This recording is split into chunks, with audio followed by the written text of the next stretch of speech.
How to check Lloyds Bank account balance without login. Hey guys, welcome back to our channel. In this video, I'm gonna guide you on how can you check Lloyds Bank balance without logging in. So basically, what you could do is where you can check your Lloyds Bank account balance without logging in via telephone banking or an ATM as well. Now, Lloyds Bank provides an automated self-service phone system that allows you to check your balance 24/7.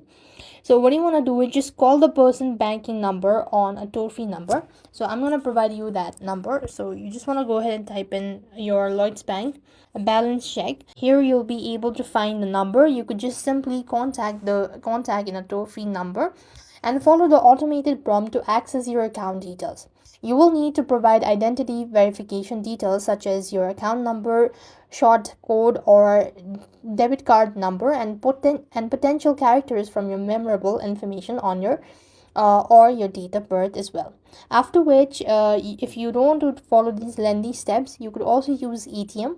All you need is insert your Lloyds Bank debit card into the ATM, enter the PIN, and select the option to view your balance or print a mini statement as well.